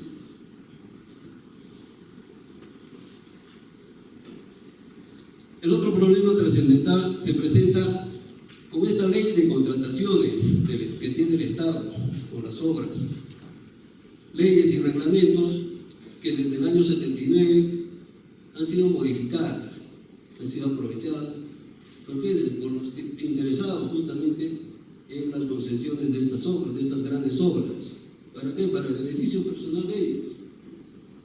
Que, como dice el programa periodístico, todo se sabe, en algún momento todo se sabrá, y otras cosas más. Entonces, esto es algo cíclico, esta corrupción no es de ahorita, ya lo hemos visto, esto viene desde los inicios. Estamos viviéndola y la seguiremos viviendo. Lo único que nos toca, como parte del sistema de administración de justicia, es capacitarnos y prepararnos para enfrentarnos a cada realidad, a cada situación. Anteriormente, el trabajo o la denuncia se iniciaba en un cuaderno de una oficina de la ex Policía de Investigaciones del Perú. Ahora se encuentran digitalizadas y distribuidas de manera sistemática en el Ministerio Público. Realmente se confeccionaba el atestado, donde el trabajo de pesquisa era una labor loable. Todo el trabajo ya estaba estaba dentro del atestado. Lo único que hacía la Fiscalía es solicitar la apertura de instrucción conforme a los hechos y la calificación jurídica que la misma policía la confeccionaba. Hoy en día, a través del informe policial, se ve recortada de repente la policía o de aquellas pesquisas que en su actualidad se necesitaba para el trabajo de hoy. La Policía Nacional, dentro de su institución, cuenta con personal de repente no especializado para el caso asignado dentro del cuerpo de funcionarios. Necesitamos, el Ministerio Público necesita ese apoyo, ese órgano de apoyo, su brazo derecho. Y si no cuenta y no trabaja con su brazo derecho, entonces el trabajo lo va a hacer de manera individual. Y el trabajo en equipo trae resultados positivos. La Contraloría en sus informes, de igual manera, deberán ser de manera coordinada, realizada por el fiscal a cargo, coordinar visitas o reuniones para realizar un trabajo idóneo, que tenga fortalezas y no debilidades, tanto en las etapas correspondientes, y llegar a juicio de una manera favorable, obteniendo una sentencia condenatoria. Es muy importante la labor que realiza el sistema de justicia actualmente, pero también la comunidad jurídica vemos de que no se viene desarrollando tal como está en el Código del 2004 procesado, porque todo lo que lo requiere el Ministerio Público, Hamilton Castro o Juárez Atocha, Richard Concepción Carguacho lo declara fundado. Son resoluciones predecibles en dicho magistrado de que cualquier persona, siendo culpable o inocente, venga a la cárcel, privada de su libertad.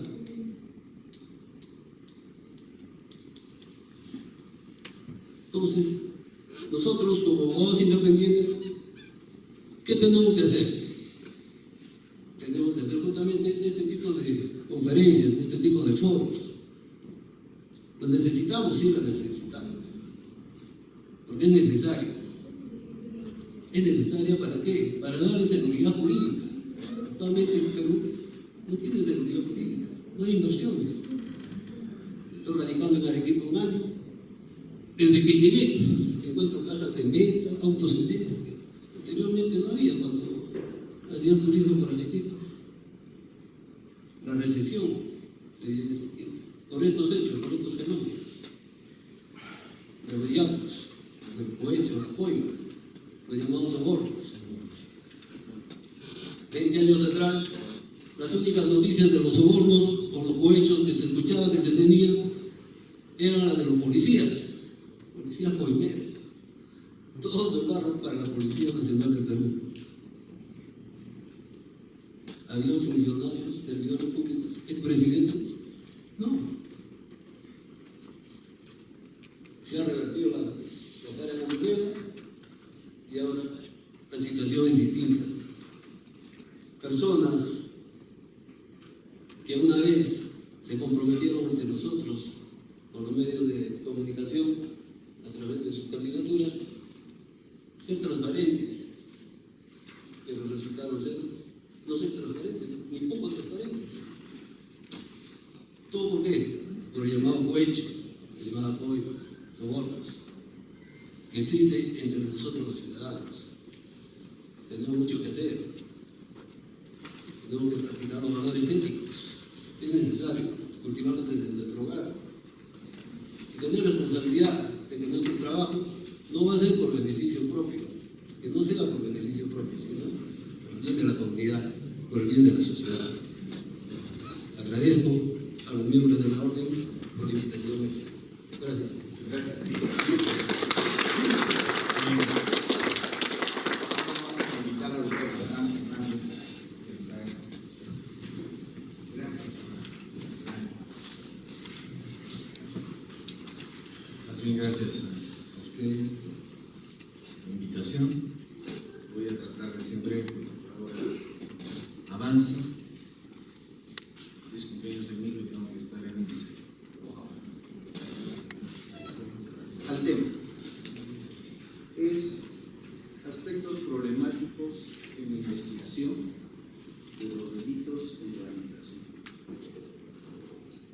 qué problemas existen en la investigación de estos delitos, qué podemos advertir y qué soluciones podemos dar de alguna forma. Dentro de nuestra organización, quizás solicitamos que puedan tomar decisiones sobre todo el equipo. En primer lugar, debemos de tener en cuenta que los delitos contra la administración pública son delitos específicos, distintos a los otros delitos comunes. Exigen su evaluación, su análisis, su tratamiento, conocimientos especiales,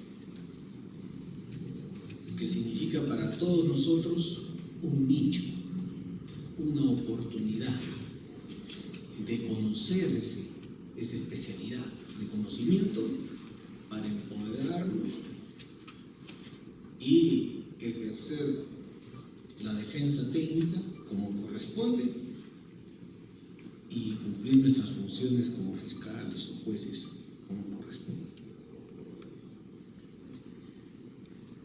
Para cometer la criminalidad en este tipo de delitos, los actores tienen que saberse organizar. Como todo orden de cosas, la organización es fundamental, como nuestra familia. ¿Cómo nos organiza nuestra familia? ¿Quién dirige? ¿Quién asume tal función? ¿Quién asume tal otra función? ¿Y cuáles son las responsabilidades? Igual tiene que ser, en este caso, el órgano persecutor y su brazo de investigación, la policía, tienen que organizarse para comunicarse y hacer buenas investigaciones. Bien, ¿cómo llegan al Ministerio Público las denuncias sobre estos delitos? Primero, a petición de la Contraloría General. Y acá tenemos al representante de la Contraloría General.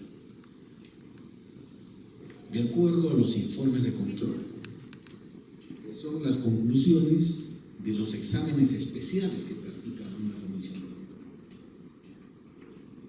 La Contraloría General hace exámenes especiales, hace auditorías y en ese trabajo de campo encuentran indicios de comisión de un delito y generan un informe legal especializado desde la perspectiva penal para que sea denunciado a la Fiscalía. Y ahí hay problemas, porque generalmente la Fiscalía lo que hacen es repetir lo que dice el informe de la Contraloría para la investigación que corresponda ya a nivel penal y suplir los inconvenientes de que la Contraloría no puede incautar documentos y demás cosas. Pero como aquí todos somos una isla, somos autónomos y nos proclamamos así, mantenemos este estado de cosas y debemos de cambiar, porque el tema de la corrupción de funcionarios es un tema, creo que, preocupante en nuestra sociedad. Preocupante en nuestra sociedad. Un paréntesis, en Arequipa no hay incidencia, no es el delito de mayor incidencia, por si acaso. Los delitos de corrupción de funcionarios y demás están pues en, no sé si el 1% o el 2%. La mayor incidencia en Arequipa, en nuestra realidad, son los delitos patrimoniales y los delitos sexuales, que ocupan el 46% de la capacidad operativa de los juzgados. Sin embargo, no tenemos fiscalías especializadas en delitos patrimoniales ni en delitos sexuales. ¿En qué tenemos? En lavado de activos, en criminalidad organizada, que no tenemos aquí, en lavado de activos, que es mínimo, y corrupción de funcionarios.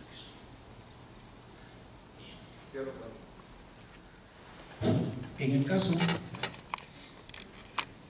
de las denuncias que vienen por los particulares, por las defensas, por las propias instituciones también que generan denuncias, aquí debe el Ministerio Público adoptar una práctica.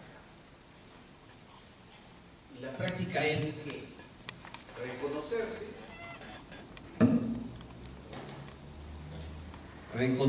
el Ministerio Público es el titular de la acción penal. caso de nosotros los jueces también, no nos reconocemos que somos jueces, seguimos tratándonos de magistrados. Yo les digo a los jueces, nosotros no somos magistrados, este es un nombre que viene del derecho romano y la magistratura, las ordinarias extraordinarias, que eran los funcionarios del Estado. Nosotros somos jueces. El título que nos designa por el Estado es juez, no es magistrado. Mi título no dice magistrado. Entonces, así, el Ministerio Público tiene que reconocer que es el titular de la acción penal. Y cuando un particular o un defensor le denuncia 10 delitos, ¿qué tiene que hacer el fiscal? Analizar los hechos, investigación preliminar, definir el delito que corresponde y punto. ¿Pero qué genera? ¿Procede respecto del delito 1? ¿No procede respecto a los 9 restantes?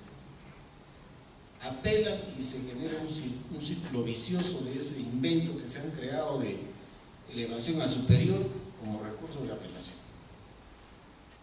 Una práctica me parece negativa que genera sobrecarga en el Ministerio Público. Pero bueno, una vez que se hace la investigación preliminar, que debe hacer la Ministerio en este tipo de delitos, tiene una gran ausencia, que no tienen profesionales especializados en el tema. Estos delitos son especiales, exigen un conocimiento especial. ¿Y qué resulta? Aperturar, emitiéndose disposiciones fiscales de formalización de investigación preparatoria desde el alcalde hasta el almacenero. ¿Y qué está sucediendo? Se encuentra un alcalde o un gerente municipal o un asesor legal que no sabe por qué razón está en la foto. Y me pregunto, su imagen, su familia. Por eso creo yo que para este y para todos los delitos en nuestro país debiera de haber un control de la imputación inicial. La audiencia de control de la imputación, donde el juez en audiencia verifique si esa imputación, si esa iniciativa de investigación a cualquier ciudadano, existen hechos para ese delito, si esos hechos están prescritos o no, y si esos son los delitos que se les deben investigar de acuerdo a los hechos que se imputan. Porque se plantean hechos y se colusión, negociación incompatible, peculado, 5 delitos para los mismos hechos. Eso es lo que vemos todos los días en las disposiciones fiscales de formalización de investigación preparatoria, y así no puede ser. Al final, ¿qué resulta? Sobreseimientos, sentencias absolutorias. ¿Y cómo queda el sistema? Favorece a la impunidad. ¿Por qué? Porque no se trabajó bien desde el inicio. Y es raro en nuestra legislación porque el control de imputación lo tiene Lima, por ley en los procesos antiguos. Y nosotros, que se supone que somos los más modernos, que tenemos el modelo acusatorio actual, vigente en Latinoamérica, no tenemos como Perú el control de imputación. Sí, lo tiene Chile, sí lo tiene Colombia, pero nosotros no lo tenemos. Entonces la Fiscalía puede investigar a quien sea, y eso no puede ser así. Yo pensaba en esa línea, que la Fiscalía puede investigar a cualquiera, y estaba muy bien cuando un juez, un ministro de la Corte de Apelaciones me dijo así: a ver, ¿te gustaría que te investiguen a ti? Y yo le dije: no, ¿por qué me van a investigar? Hay que ponerse en los zapatos del otro. Nosotros sí tenemos un control de imputación, porque a cualquier ciudadano no se le puede investigar porque le da la gana al fiscal. Otro punto, control de imputación, que es necesario. Voy al tema de los problemas en las investigaciones, dentro de los delitos que se nos han indicado. Todos nosotros tomamos decisiones. todos tomamos decisiones. Y tomamos de acuerdo a la información que tenemos. Como padres de hogar, madres de hogar, como defensores, como abogados, como novios o enamorados, tomamos decisiones, pero en base a la información que se nos proporciona.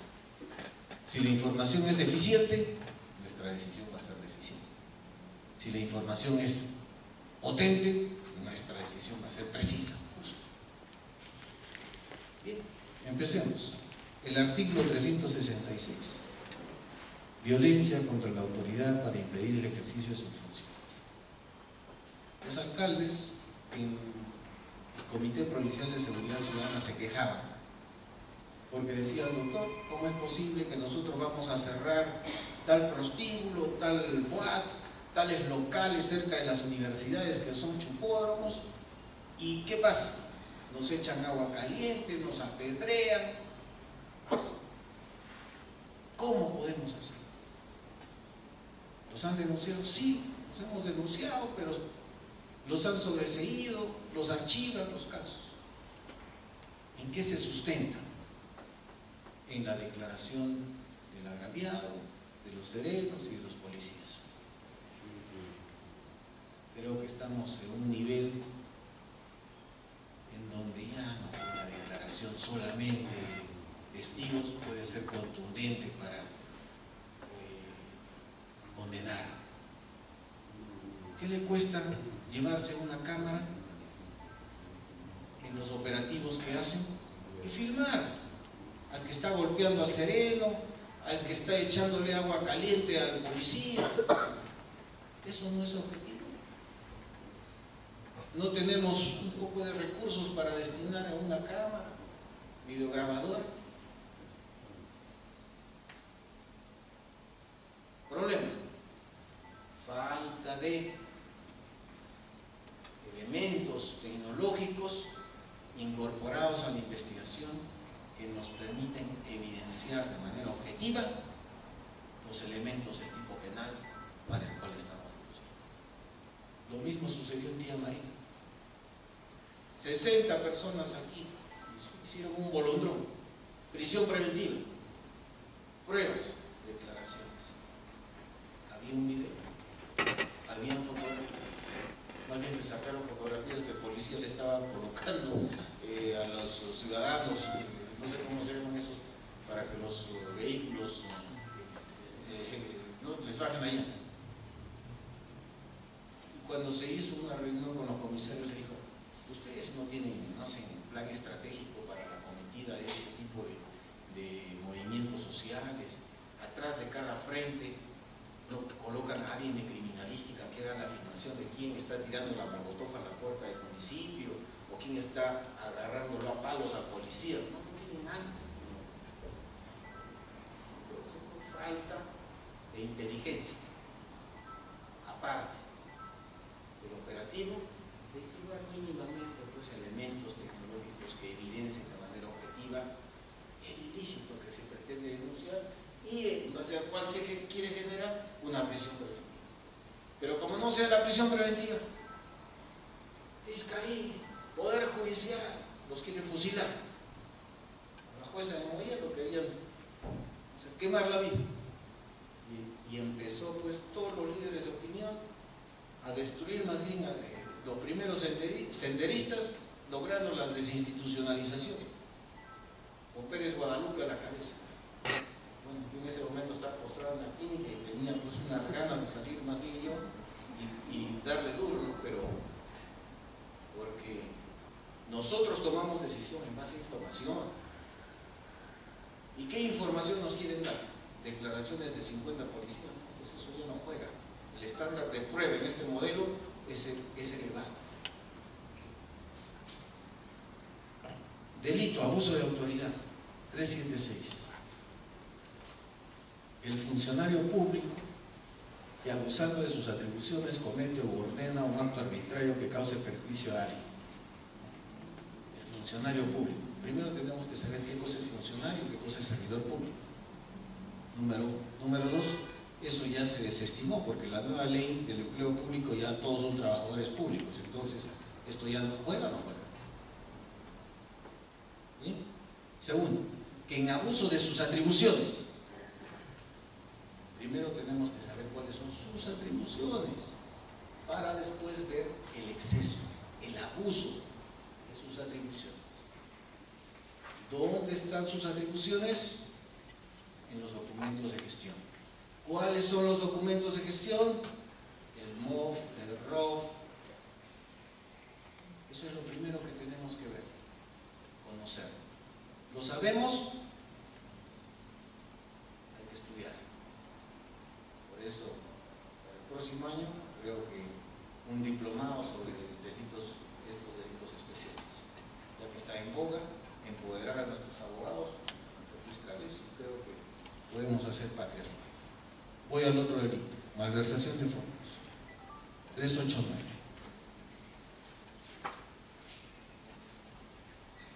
Dice, el funcionario o servidor público que da al dinero o bienes que administra una aplicación definitiva diferente que aquella a los que están destinados, afectando el servicio o la función encomendada.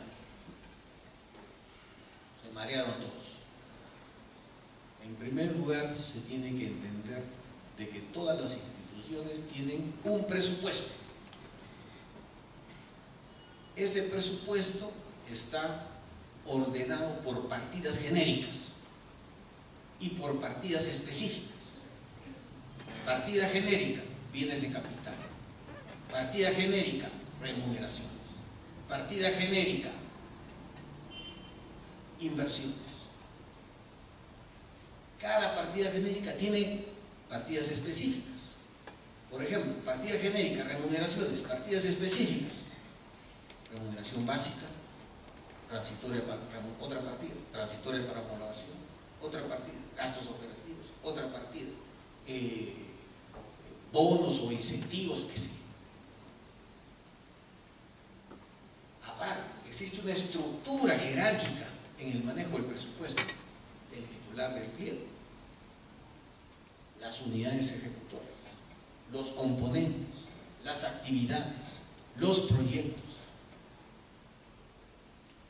Eso tenemos que saber. ¿Para qué? Para aplicar esto.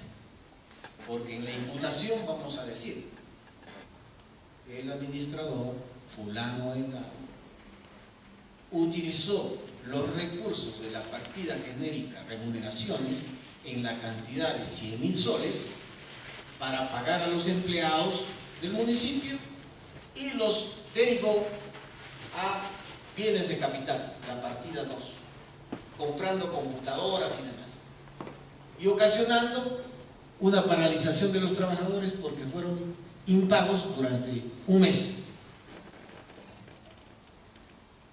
Entonces, ¿qué significa esto que estoy diciendo?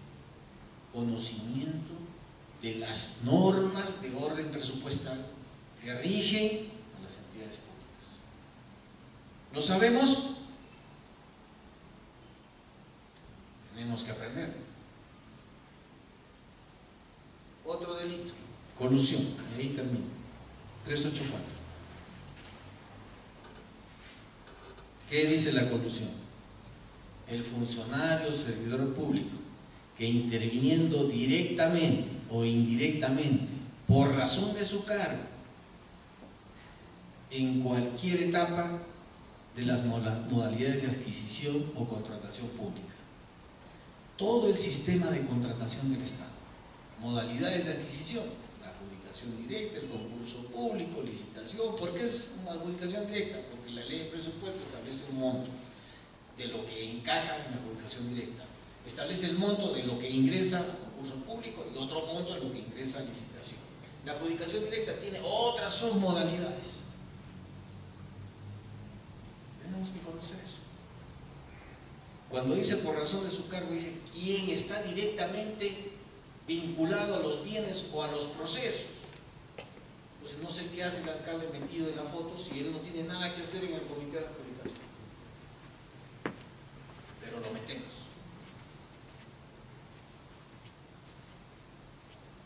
Cuando se trata, dicen modalidades de contratación, de bienes, obras o servicios, concesiones, etc. Tenemos que saber que todas las instituciones, antes del inicio de año, tienen un plan, o sea, elaboran un plan de adquisiciones. ¿Qué es lo que van a comprar? En bienes, en servicios, ¿qué obras van a ejecutar? Por ejemplo, el caso de una obra.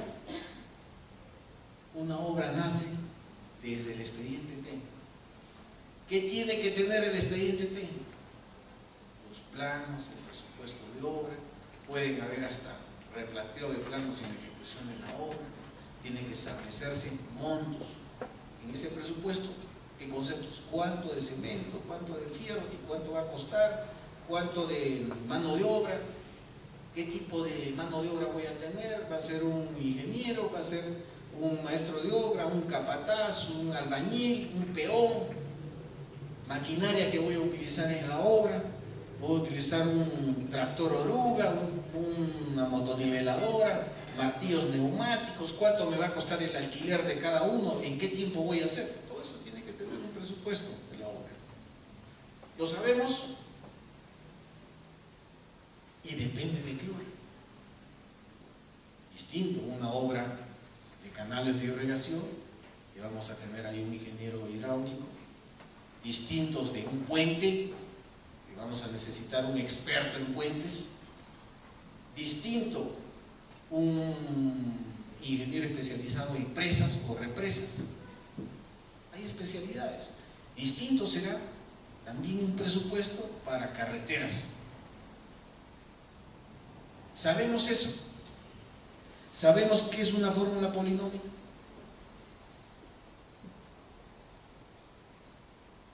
Eso tenemos que conocer. Entonces, para todos nosotros, curso en la OCE. Y gente, ingenieros que vengan acá y nos capaciten cómo se maneja una obra, desde su inicio hasta su fin.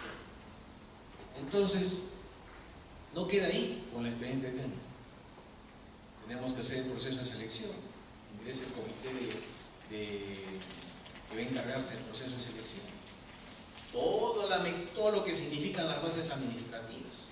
Cómo se van a hacer las puntuaciones por el factor económico, por el factor técnico, etcétera, etcétera. Se da la buena prueba y ahí no queda. Hay que hacerse el contrato, hay que entregarse el terreno, hay que elaborar un cuaderno de obra donde se comunique entre el residente con el supervisor de obra. Y todo el proceso constructivo, las valorizaciones para el pago del contratista, la supervisión de esas valorizaciones a través de los ingenieros que tienen que ver si es que se cumplió con la ejecución de los metrados, si se pagó a los trabajadores o no, si se utilizó esa cantidad de trabajadores o no. Y el gran secreto es las ampliaciones. Una obra empieza en 100 y termina en 1000. ¿Por qué? Por las ampliaciones. Se justifican. Pero para eso, ¿qué necesitamos? Profesionales que sepan el manejo de una obra. ¿Y los tenemos? Porque tenemos el problema. Porque la Fiscalía debería tener un registro de peritos. O sea, esa RP debiera irse a la Fiscalía. Nosotros no necesitamos RP, por lo menos en penal. El RP lo necesita la Fiscalía, no nosotros.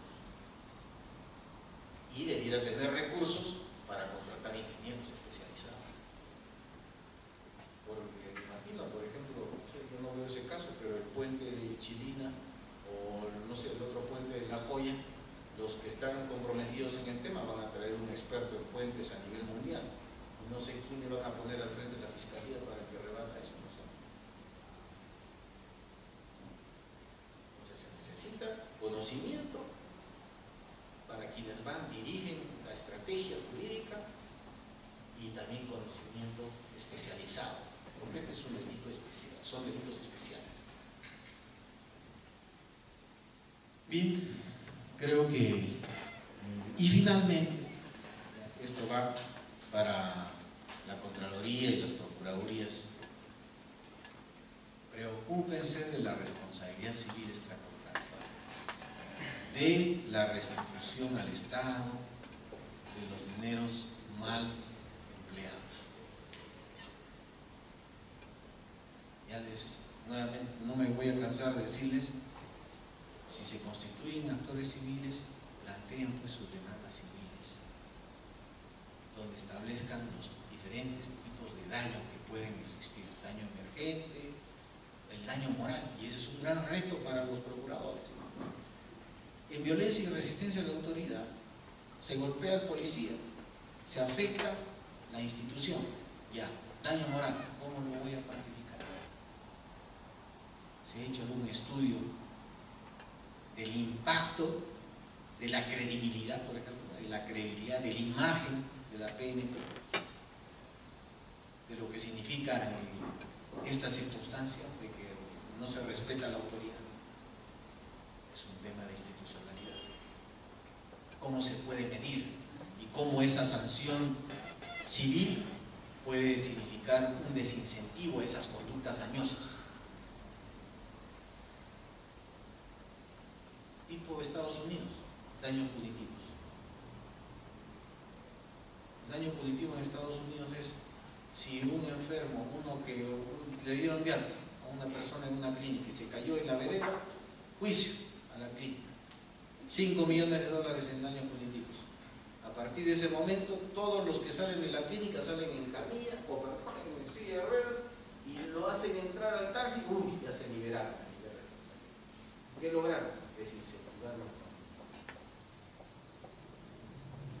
Entonces, la gran responsabilidad para los procuradores es esa. Ese es su coadyuvar a la investigación de la fiscalía, pero déjenlo trabajar a la fiscalía. A la fiscalía le pagan bien para que trabaje, pero a veces veo procuradores que quieren ponerse la cinta de fiscales, y no es así. Ellos es civil, es la responsabilidad civil, buscar la restitución de los bienes o la indemnización a favor del Estado. Ese es su negocio, uno, y dos, eso es su tarea. No pretenden hacer la tarea de la fiscalía, ellos que trabajan, debemos trabajar más bien y colaboren con ellos. Bien, eso sería. Muchas gracias.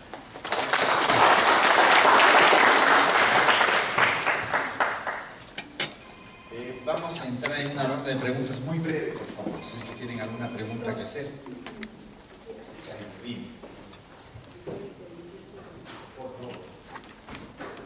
Cuando yo he venido a exponer, en realidad lo he hecho tratando de ver cuáles son los aspectos problemáticos en la investigación. Y realmente lo he hecho con total sinceridad. Sin embargo, veo aquí que no se ha hecho mea culpa de las demás instituciones y esto no me parece correcto. En primer lugar, se ha dicho aquí que la policía a través de un atestado debería hacer la calificación jurídica y esto me parece un dicho que realmente no podemos aceptarlo en estos tiempos, porque un policía no puede hacer una calificación jurídica, además que estaría yendo contra la ley, ¿no? Entonces yo quiero levantar este dicho que me parece que no es correcto. También se ha dicho que la Fiscalía hace un copy-paste, copiar los informes de control. No es cierto. La Fiscalía está haciendo hoy un gran esfuerzo para hacer investigaciones estratégicas. En realidad nos falta por lograr nuestros objetivos, pero en realidad también hay fiscales jóvenes que se están capacitando y que quieren en realidad lograr los objetivos que nos hemos trazado. Que si hay corruptos, van a la cárcel. Y estando a los estándares que nos exige el Poder Judicial.